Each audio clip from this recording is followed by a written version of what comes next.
On April the 16th, 1945, over 6,000 lives were lost, the largest loss of life at sea in maritime history. But what is the name of this ship? Her name was the MV Goya. Today she is not as well remembered as the other tragedies such as the Wilhelm Gustloff and Titanic. Before I cover this ship's story, I need to provide a quick disclaimer. I am not the first person to do a video on the MV Goya tragedy. In fact, if you search her up, you will see several other videos about her.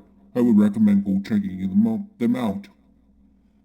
Now, without that out of the way, let's get into her history. The MV Goya wasn't always a German ship. Originally, she was Norwegian, built in 1940 for the John Woodlake Montenegro Reedon Company. The ship was named after Spanish artist Francisco Goya.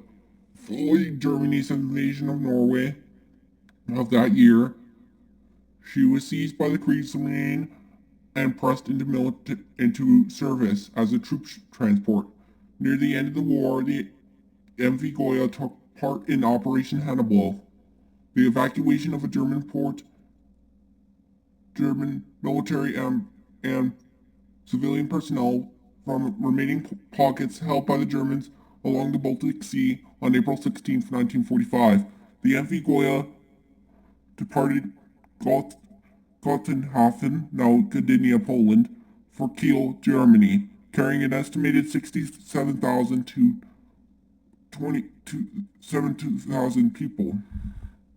72,000 people, with a mix of civilian soldiers crammed into every available space. She joined up with a convoy, but the convoy had to slow down due to engine problems on another ship. In the convoy, meanwhile, a silent killer waits for their chance to strike. It was the Soviet submarine L-3, commanded by Captain Vladimir Kon, Kon,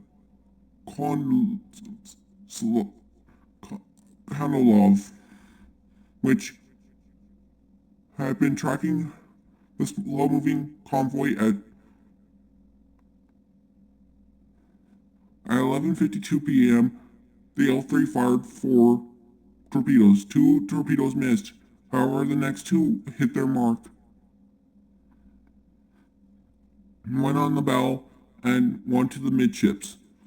The ship was not designed for passenger safety and was critically damaged. Within minutes, she broke apart and sank within 4 minutes, which meant, unfortunately, she did not have enough time to launch her lifeboats, and a lot of people were unable to escape in time. By the end of the night, it had claimed around 6,000 to 7,000 lives, according to some estimates, with only 183 of her passenger complement surviving.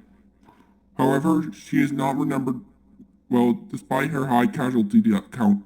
This is due to her being a German military transport, though filled with refugees, sunk by the victorious Allied side late in the war. Her In 2003, her wreck was found at a depth of 76 meters, declared a war grave, and remains relatively intact. The lives of her loss could have been easily prevented if World War II did not happen. However, it did, and it claimed these innocent lives. So let's hope that a tragedy of this scale never happens again. If you enjoyed this video, make sure to leave a like and subscribe, and leave a comment below with your thoughts. I would love to see what you guys would like for me to cover to see cover next. Until next time, this is the Roads Lesser Taken, signing off.